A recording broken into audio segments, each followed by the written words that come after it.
Salut tout le monde, c'est Final Fight 4, j'espère que vous allez bien. Aujourd'hui on se retrouve pour faire une courte vidéo. Là je suis en voiture, mais c'est juste pour vous faire une petite vidéo rapide. On va un peu parler de l'épisode de Dragon Ball Super, enfin les deux épisodes, c'est-à-dire l'épisode 190, enfin 109 et 110. Donc alors qu'est-ce que j'en ai pensé donc de ces épisodes? Et ben j'ai tout simplement trouvé que c'était excellent. On a vraiment un très très beau combat. Et il y a quand même quelques petits défauts dans l'épisode. Et cette fois on peut pas vraiment dire que c'est au niveau de l'animation qui était franchement très très bonne. On avait l'impression de voir un OAV par certains moments, et ni de l'OST qui était franchement excellente également. On voit vraiment qu'ils ont beaucoup travaillé sur ces épisodes, et c'est pour ça qu'on a à mon avis eu un peu moins d'épisodes ces derniers temps, et des semaines où il y avait des pauses on va dire, parce qu'ils ont vraiment tout donné leur trip, la Toei Animation, pour faire donc cet épisode. Seul petit défaut que j'ai à relever, c'est le coup du Genki Dama qui était un petit peu longuet en fait, hein, pour ma part, prend à peu près 10 minutes sur l'épisode de 40 minutes, parce qu'en final c'était pas un épisode d'une heure, ils se sont un peu fait de notre gueule, c'est un épisode de 40 minutes, un double épisode, deux épisodes de 20 minutes, donc ce qui fait 40 minutes et non pas une heure. Ça faisait peut-être une heure au final au Japon avec les pubs et tout le bordel, mais bon, c'était pas vraiment une heure réelle. Bon, c'était quand même deux épisodes, deux bons épisodes, donc franchement ça rendait plutôt très cool. Mais donc le défaut pour moi c'est le Genki Dama qui traîne pendant 10 minutes en longueur, avec Jiren qui fait Goku qui fait on a l'impression en fait de retrouver du DBZ, pourquoi pas, c'est bien aussi, mais de retrouver le DBZ où ça tirait en longueur, c'est-à-dire par exemple le truc avec Freezer également qui résiste pendant 25 secondes, enfin plutôt pendant 5 minutes au Genki Dama de Sangoku, le truc avec Boo également avec le Genki Dama qui le repousse en mode pendant une demi-heure. Ici on avait à peu près ça. C'était pas forcément le truc le meilleur de Dragon Ball Super d'étirer les combats en longueur. Ici, ils ont décidé de le faire. C'était pas forcément si mal parce que l'animation rendait bien, et le Genki Dama était plutôt cool. Autre défaut également que je peux retirer au Genki Dama, c'est qu'au final, le Genki Dama combine l'énergie donc des 7, enfin des 10 membres de l'univers 7. Enfin, même pas vraiment de Sangoku puisque c'est lui qui le génère, mais qui prend l'énergie des autres, donc de 9 membres de l'univers 7, y compris Freezer.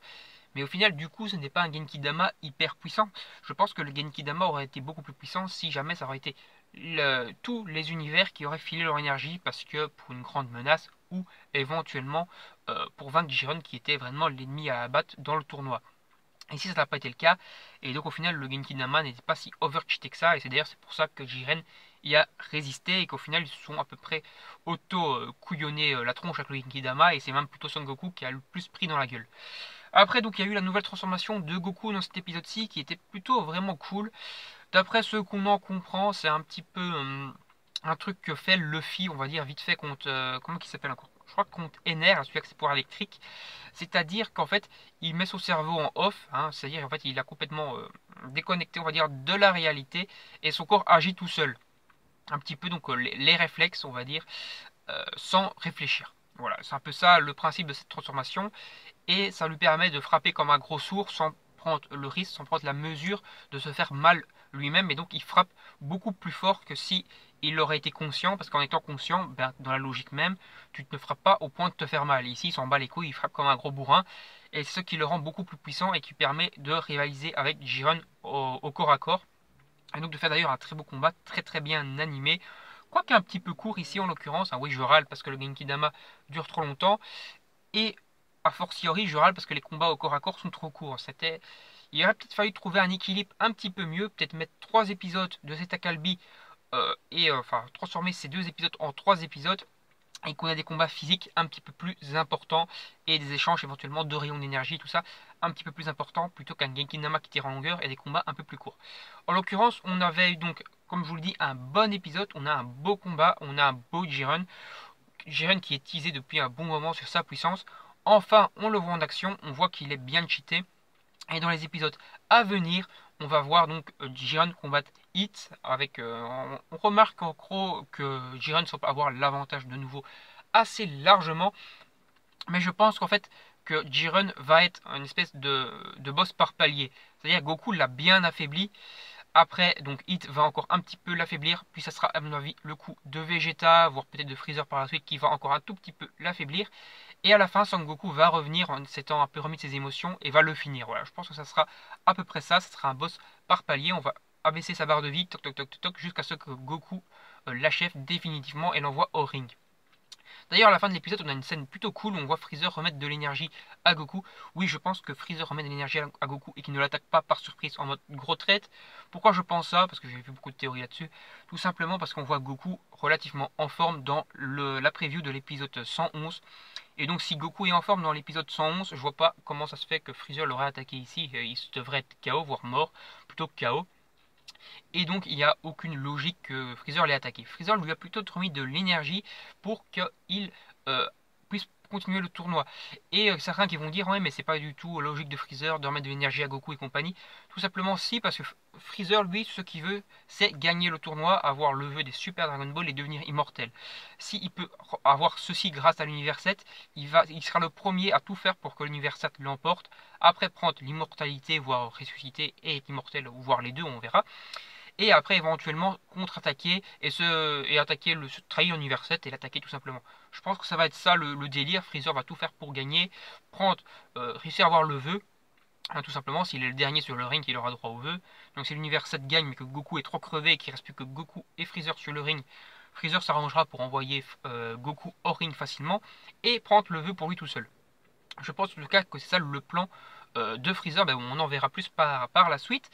Mais franchement, je pense ça, et en plus ça permet de faire un clin d'œil à Namek, comme sur Namek, tout simplement, Goku a donné de l'énergie à Freezer pour qu'il survive, entre guillemets, parce que Goku est, on va dire, un trop bon, comme d'habitude, et c'était également le même principe sur Namek, il avait laissé Freezer en vie.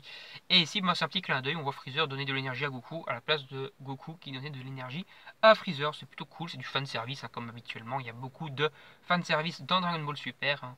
En l'occurrence, on a encore vu ça avec Tortue Géniale par le passé. Donc voilà, donc franchement c'est un épisode que j'ai bien kiffé, un double épisode plutôt que j'ai bien kiffé, très bonne animation, très bonne OST, les combats étaient plutôt très cool et le scénario était franchement sympa. Depuis que Jiren est teasé, on a enfin vu ce qu'il vaut et franchement il vaut du lourd, il envoie vraiment du pâté. D'ailleurs Beerus est complètement aussi choqué par la puissance de Jiren au point de se dire est-ce que Jiren et donc du coup Goku nouvelle transformation ne sont pas vraiment beaucoup plus puissants que Beerus? Franchement je le pense également, hein.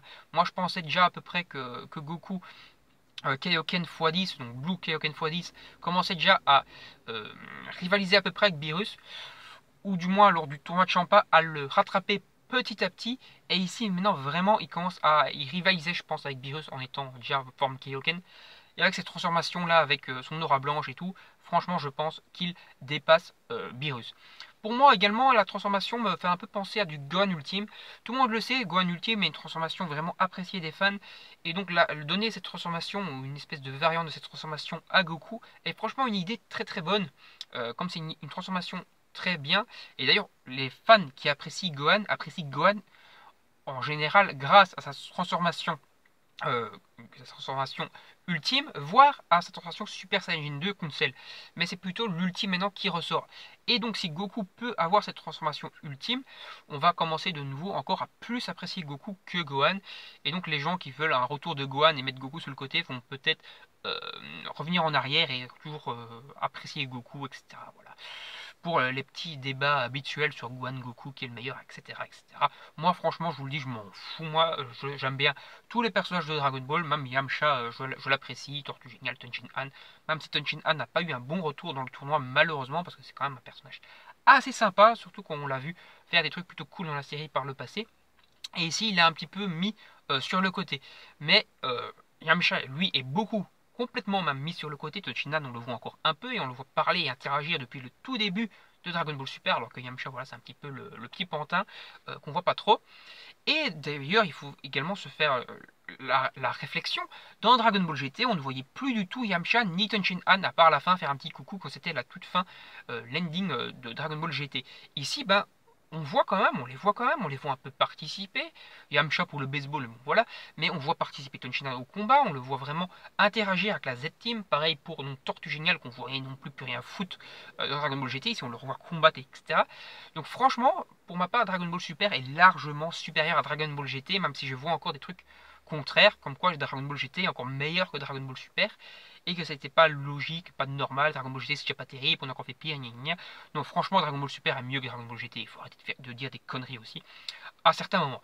Allez, on va s'en arrêter là. Donc j'espère que la vidéo vous aura plu. N'hésitez pas à vous abonner à la chaîne, à donner votre avis sur la vidéo et sur l'épisode dans les commentaires. Et si vous le voulez, n'hésitez pas à partager la vidéo. Moi je vous dis salut, à la prochaine. Bye bye tout le monde.